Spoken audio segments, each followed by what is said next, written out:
So I need to go back here a second. Take a look at this too. I just get so nervous with YouTube and copyright and all that. Just if I have a link in there, click on it, have a look around, watch it, listen to it. I mean, it's there for a reason, and of course all of this is fair game for the exam. So other legislation in the saga of the foundation of the Church of England, it invalidates the claims of Mary Tudor to the throne. It recognizes Henry's marriage to Anne Boleyn, again by the authority invested in him by him, and allowed the English crown to embark on the dissolution of the monasteries. Again, all of this pisses a bunch of people off. Mary Tudor was the only child to survive the marriage of Catherine of Aragon and Henry VIII. Henry's marriage, okay, the dissolution of the monasteries is another subject that we will come to, but anyway, he sells off these monastic lands to the local gentry and aristocracy in a bid to get support behind him in his version of the Reformation. So, I mean, you guys have a problem with what I'm doing. Okay, well, how would you like to have all the gold I took out of this abbey and this monastery? And, hey, why don't I make you a baron or some other form of lord while we're at it? Would that make things better? I mean, this is what was going on. So the Church of England, the Anglican Church, which still exists, and Charles III is head of, it's created as a new Protestant faith, even though it's kind of Catholic light. So Thomas More gets his head cut off and becomes St. Thomas More by the Catholic Church because he would not really go along with this. He wouldn't consent to the marriage and the legality of the marriage.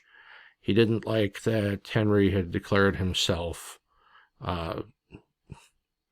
head of, well, I don't think he really even saw it as a church, but it was such an ingrained idea, and he was a devout man by all accounts. It was such an ingrained idea that the Pope was the head of the church, period, end of, that he wouldn't go along with it. He was one of the notable people of the land. I mean, and you couldn't have a dissenter of his visibility, because he was chancellor too for a little while. So cut his head off. And I'm oversimplifying that, but again, we don't need to have a 12-hour video. So the Tower of London. There I am at the Tower of London. So Tower Green. And this is where, right here,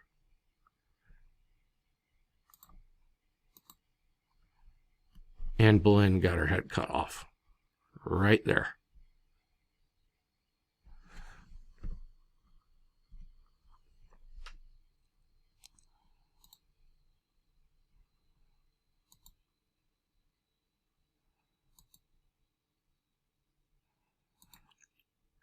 So Henry grew tired of her eventually. She didn't bear him any sons. He obviously didn't know what Elizabeth I was going to turn out to be. Anne was put on trial on charges of adultery, which was absolutely ludicrous. One of the charges was that she was having sex with her brother. Another, I mean, they really just went to town. But the king was the king, and the king got what the king wanted, and the king was the law. So off with her head. Henry marries 4 more times after this, has only 1 son by his next wife, Jane Seymour. And again, take a look at these links. Very fair material for the test. So Jane Seymour, queen for a little over a year. They have 1 son together, Edward VI. There he is. Henry finally has his longed-for male heir. And this is the family, or the children, sorry, that he has throughout his life. Most die. Daughter 1510 died. Son 1511 died. Son 1513 died. Son 1514 died. Mary lived, became Mary the First. We'll talk about that in a little bit. Daughter died. Elizabeth lived. There's a son that died. Died. Then you get Edward. So it's sad in so many ways.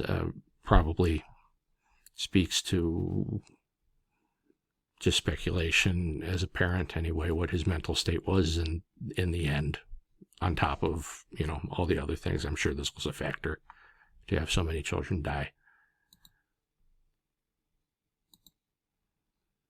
Here's the family portrait. I saw this in person at Hampton Court. Yeah.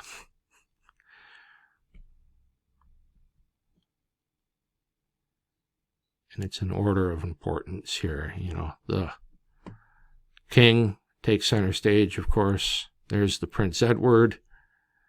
And, they're the Simpsons, I know.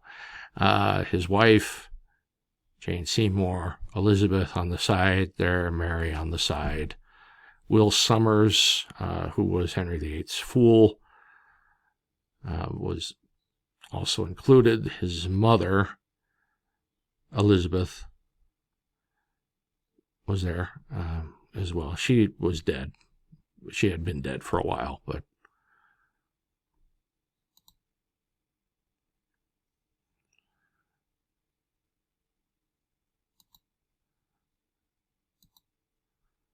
now we come to Anne of Cleves,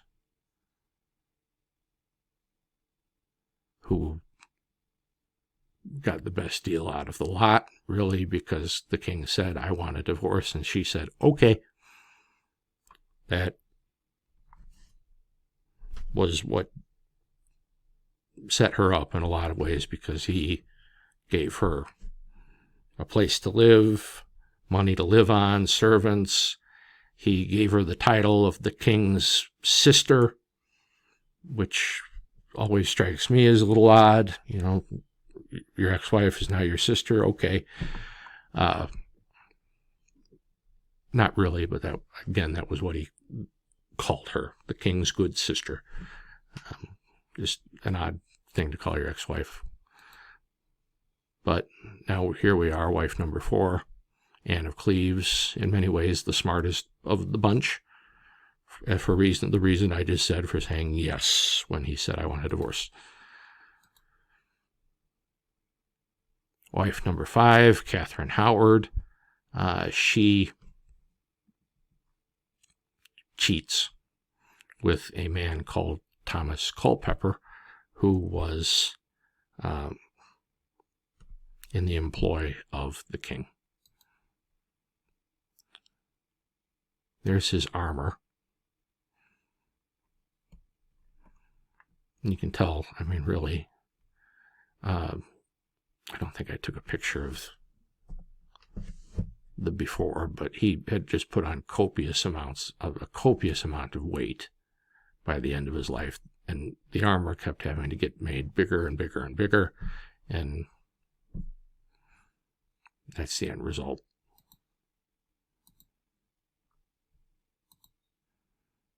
Then Catherine Parr, she survives 1543 to 1547 and is very lucky to have done so because she outlasts Henry. So Henry's break is motivated mostly by desire for more power, the ability to, as we said at the beginning, get rid of Catherine of Aragon. But the man remains a Catholic in essence the whole time. Henry closes the monasteries. He seizes and sells church lands to nobles and merchants to gain support. Again, it was incredibly unpopular what he was doing for a majority of the population anyway, so there was some wheeling and dealing. Martin Luther and Henry VIII, they shared very little, a minuscule amount theologically, but both of them rejected papal authority. Both of them wanted to strengthen the nobility. Now, Luther did this, as we discussed in class, out of an instinct for self-preservation, as did Henry. This, I will say, might be an interesting essay question for your first test. So, hint, hint. Compare and contrast the motives and actions of Martin Luther in the German states, John Calvin in Geneva, and King Henry VIII in England in bringing about religious change during the Reformation. That seems like a very fair essay question to me. So we come to the end. Well, what I meant was this is the end of the life of Henry VIII. There he's pointing to his son, Edward VI, who dies very sick at the age of 15, saying, this is the guy. There's a whole bunch of symbolism here. Here's the Pope. He has a broken neck. Here is the nobility ready to acquiesce to the boy king. And the boy king here, King Edward VI. He is a devout Protestant. He tries to strengthen the church that his father had left him. He really doesn't like his older sister Mary. He tolerates his sister Elizabeth because she is also a Protestant. He dies, though, and when he dies, according to the will of King Henry VIII, his sister Mary, who is Catholic, inherits. Edward didn't like that. He didn't want all his father and his work to go just completely out the window. So he writes his own will, names Jane Grey as his heir. And Lady Jane Grey, you might have heard her referred to as the 9 Days Queen, because the public rallies behind Mary Tudor, who is Mary I a little later on, and she becomes queen. Again, as I said, 9-day reign, the shortest in English history. So Queen Mary I does happen despite Edward's best efforts. She is a devout Catholic. She marries Philip of Spain. There are a couple of phantom pregnancies. I'm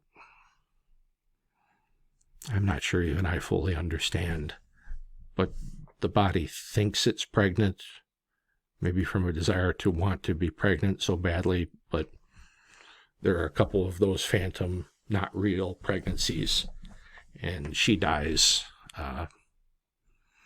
before her time, I'd say. And her nickname is Bloody Mary because of all the Protestants she killed. So Protestants gain strength under Edward VI. The Catholics thrive under Mary.